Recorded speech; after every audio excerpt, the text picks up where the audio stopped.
अरे भाई समीर आओ। क्या हाल चाल है हमारे नवाबजादे के? बस बढ़िया, दुआ है आप लोगों की। तो कैसी चल रही है शादी की तैयारी? बस बढ़िया। अरे सुभाष भैया नहीं आए? वो भैया आपको पता ही है ना, हम दो जने ही हैं और घर पे बहुत ज़्यादा काम है। सही बात है, शादी ब्याह में तैयारी बहुत ज्यादा होती है यार। जी। तो मैं कह रहा हूँ अब तू यहाँ पे आया है तो 2 दिन तो रुकेगा ही, तुझे शहर नहीं घुमाता हूँ। भैया, वैसे भी आज रात के टिकट भी हमारे और शॉपिंग वॉपिंग भी करने हैं तो आज रात? जी, अच्छा तुम भैया लोगों को रास्ते शॉपिंग में- करनी है तो भैया तुझे कहाँ मिलेंगे? भैया रास्ते में मिल जाएंगे, भैया बोले हैं। तो एक काम कर, भैया को तू यहीं बुला ले और मेरा खुद का मॉल है यहाँ पे, मैं तुम्हें बता दूंगा, वहाँ पे चले जाना, शॉपिंग सारी वहाँ पे कर लेना और पैसों की चिंता मत करना, वो हम बाद में हिसाब कर लेंगे। ठीक है? तो जो भी शॉपिंग करनी है मेरे खुद के मॉल से कर लेना, भैया को फोन करके बुला लियो यहीं पे।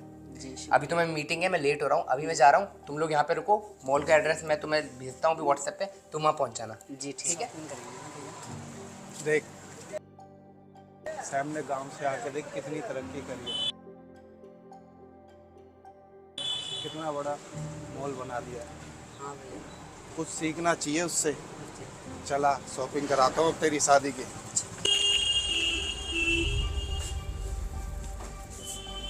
देख कितना बड़ा मॉल बना रखा है सैम भाई ने। मैंने बताया था ना, तेरी बहुत शादी की तरक्की शॉपिंग कर ली भाई ने, करेंगे, ठीक है ना?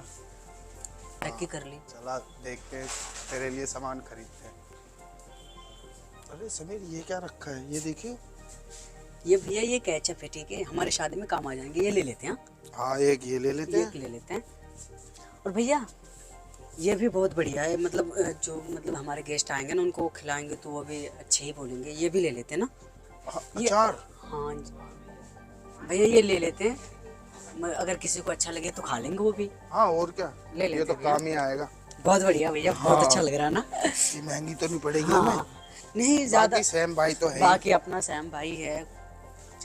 हाँ भैया चीनी ले लेते हैं ना। हाँ चीनी भी चाहिए, चावल भी चाहिए, चीनी भी अच्छी है ना। हाँ भैया बहुत बढ़िया है, ले लेते, बाकी सैम भाई है ही। नमक भी लेना है क्या भैया? नमक नहीं है, ये काम आ जाएगा ना फॉर्चून। हाँ ले लीजिए, एक वो ले लेते हैं लीजिए। ना। बाकी चावल की बोरी ले लेते हैं, सबसे बढ़िया रहेगा ना। हाँ ये बाद में ले लेंगे क्योंकि भारी पड़ ये रखें किसमें? ठीक है भैया, हम तो सब कुछ ले लिए, अब चलते हैं। हाँ बाकी ये हाथ थैला भी तो नहीं लाया आज हम। वो काउंटर में मिल जाएगा भैया, सब कुछ तो ले लिए, अब चलते बिलिंग कराते हैं। हाँ चल जी भैया। भाई देखते क्या है। ओए ओए, तुम्हारी कोई बिलिंग नहीं होगी, ठीक है? और गवाड़ों की तरह क्या सामान में रखा है? ये सुपरमार्केट ना तुम जैसे लोकल लोगों के लिए नहीं है, ठीक है? हाई क्लास लोगों के लिए, ठीक है? और ऐसे कपड़े, ऐसे गांव के कपड़े पहन के आते हैं क्या कोई? गरीब कहीं के गरीब जैसे कपड़े पहन लिए और आगे सुपरमार्केट में। कपड़े ना ऐसे होते हैं, स्टैंडर्ड दिखता है इसमें, तुम्हारा ना गवाड़पना दिख रहा है इसमें। तुम लोगों का ना कोई क्लास नहीं है, ऐसे क्लास ऐसे कपड़े पहनते हैं। ये क्या चीजें भर रखी है तुमने, अपने गवाड़ जैसी चीजें। सामान तो तुमने ऐसा भर रखा है ना जैसे पता नहीं कभी कुछ देखा ही नहीं हो, ऐसी चीज भरते हैं कोई? तुम लोगों को ना, तुम जैसे लोगों को तुम्हारी औकात दिखा रही हूँ, और कुछ नहीं बोल रही हूँ मैं।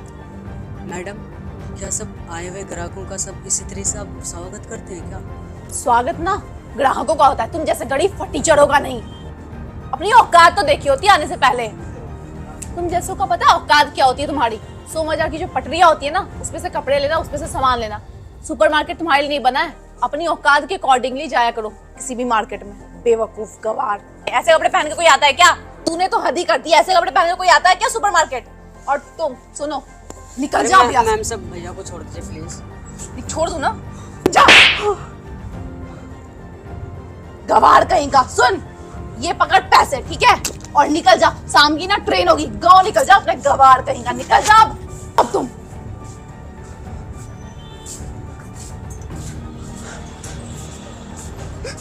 आज के बाद ना दिख मत जाना मुझे यहाँ पर, तुम दोनों में से कोई।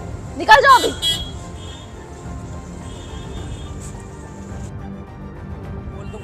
अरे भैया आपने कर ली शॉपिंग अंदर जाके? मैं आप लोगों के लिए ही तो आ रहा था। समीर तुम रो क्यों रहे हो भाई, क्या हुआ? भैया अंदर जो अंदर? कोई बात नहीं, हो गई शॉपिंग हमारी।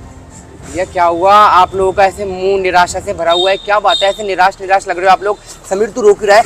तुझे मेरी कसम है, तुझे मेरी कसम है, सच बता अंदर क्या हुआ है? श्याम भाई, हाँ आपने जो अंदर स्टाफ रख रखी है, हाँ हाँ उनमें से एक मैडम मेरे साथ और भैया के साथ में बहुत बदतमीजी करी है। यहाँ क्या? इवन के भैया पे हाथ भी उठाया और मुझ पे भी थप्पड़ मारे और 500 रुपया भी दिए। क्यों? बोल रहे कि तुम लोग टिकट बना के घर चले जाओ, तुम्हारी औकात नहीं है। बोल रहे थे कि तुम्हारे यहाँ शॉपिंग करने की औकात नहीं है और भीख में 500 रुपया दिए भैया। क्या अंदर ऐसा हुआ? पर यार मैंने तो बहुत ज्यादा वेल क्वालिफाइड एम्प्लॉयज रखे हुए हैं, मुझे नहीं लगता कि मेरे एम्प्लॉयज ऐसा व्यवहार करेंगे तुम्हारे साथ।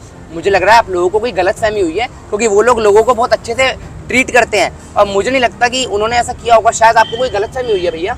नहीं सैम भाई, आप हम पे यकीन कीजिए, बड़े भाई पे यकीन कीजिए, हम लोग झूठ नहीं बोल सकते। नहीं, मुझे आप लोगों पे यकीन है, बट मेरा स्टाफ ऐसे निकलेगा मुझे ये यकीन नहीं हो रहा। यकीन नहीं हो रहा ना भाई, आप ना बाहर ठहरिए, हम अंदर जा रहे हैं और उनका व्यवहार देखिए। एक काम करता हूँ, 1 मिनट लेट भी आइएगा आप। तो एक काम कीजिए, आप लोग मुझसे पहले जाइए, फिर मैं उनका व्यवहार चेक करता हूँ कैसा है। चलिए जाइए। तुम लोग फिर से आ गए, तुम्हें समझ में नहीं आता एक बार में? तेरे जैसे गवारों के लिए ये जगह नहीं है, समझ में नहीं आता तुझे? चल निकल जाओ यहाँ से। दीक्षा। सर आप? हाँ मैं। तुम ऐसा व्यवहार करते हो क्या हमारे कस्टमर के साथ? तुम्हें पता नहीं है ये लोग कौन है? तुम बिना सोचे समझे किसी के भी आगे कुछ भी बोल देते हो क्या? सर आपको नहीं पता, ये लोग शॉप में चोरी कर रहे थे और मैंने इनको रंगे हाथ पकड़ा है और ये मुझसे बदतमीजी भी कर रहा था। गलती किसकी है और किसकी नहीं, कौन चोर है कौन नहीं, वो तो मैंने खुद अपनी आंखों से देख लिया है और यहाँ पे आके सुन लिया है। तुम इनकी कपड़े की वजह से इन्हें जज कर रहे हो, इन पे एहसान कर रहे हो क्या ना सामान देके? क्या तुम्हें पैसे नहीं देंगे? किस बात का इतना गुरूर है? अगर ऐसे ही तुम हर कस्टमर से करोगे तो हमारे कस्टमर कहाँ जाएंगे? यार कस्टमर सेटिस्फेक्शन भी एक चीज होती है, अगर कस्टमर को तुम सेटिस्फाई नहीं कर सकते तो वो तुम्हारे से सामान क्यों लेंगे? क्या ऐसा व्यवहार होगा अगर कस्टमर का? तो आएंगे यहाँ पे कस्टमर। तुम्हें शर्म आनी चाहिए। मैंने यहाँ पे स्टाफ इसलिए ऐसा रखा है ताकि लड़कियां रखने की मेरी एक ही वजह थी कि लड़कियों में तहजीब होती है बात करने की। यार तुम्हारे में तो बिल्कुल भी नहीं है। इवन मेरे यहाँ के मेल जो स्टाफ है वो इतना अच्छा है। तुम्हारे नाम पे इतनी कंप्लेंट आई, मैंने कभी किसी पे विश्वास नहीं किया, पर आज मैंने जब तुम्हें खुद देखा ना अपने रंगे हाथों, तुम्हें पकड़ा गया है, जब मैंने देखा कि तुम कितने गंदे और कितने नीच इंसान हो। पहले तो मुझे इन लोगों ने बताया भारी, पर मैंने इनकी बातों पे विश्वास नहीं करा। मैंने तुम्हें इतना अपना माना, पर मैंने यहाँ के आके देखा, अगर मैंने जब अपनी आंखों से देखा तुम्हें ये सब करते हुए, तब मेरी आंखें खुली की खुली रह गई कि हर किसी पे ऐसे विश्वास नहीं करना चाहिए। तुम्हें एक बात पता है, ये दोनों मेरे ही गाँव के हैं और मेरे रिश्तेदार हैं। तुमने इनके साथ ऐसा व्यवहार करा, मुझ में और इन लोगों में कोई फर्क नहीं है। जितनी तुम मेरी बात सुनते हो ना, तुम्हें इतनी उनकी भी सुननी चाहिए, पर उस चीज से फर्क ही नहीं पड़ता कि कौन तुम्हारे मालिक का जानकार है कौन नहीं है। इवन वो इंसान तो है यार। एक ग्राहक समझ के उनकी सेवा कर दो, उनको सेटिस्फाई कर दो, उनकी थोड़ी मदद कर दो, उनका सामान खरीदने में मदद करो। पर तुमने ये सब करने के बजाय इवन उनके कपड़ों को देखकर उन्हें जज करना ठीक समझा, उनके हालात को देखकर उनके गिरेबान पे उंगली उठाई, उन पे हाथ तक उठाया। हाथ ये लोग भी तुम पे उठा सकते हैं, पर ये लोग सिर्फ इसीलिए चुप हैं क्योंकि तुम एक लड़की हो और हमारे देश में संस्कृति सभ्यता की बहुत मान्यता होती है और लड़कियों को बहुत पूजा जाता है। इसलिए इन्होंने तुम्हारे साथ कोई भी गलत व्यवहार नहीं किया। तुम्हें शर्म आनी चाहिए। अब तुम यहाँ से निकाल जा चुके हो। Get lost from here, get lost. Sorry. तुम जैसे लोगों की जरूरत नहीं है, निकल जाओ हमारी कंपनी से। हम जैसे लोगों को तुम्हारी जरूरत नहीं है बिल्कुल।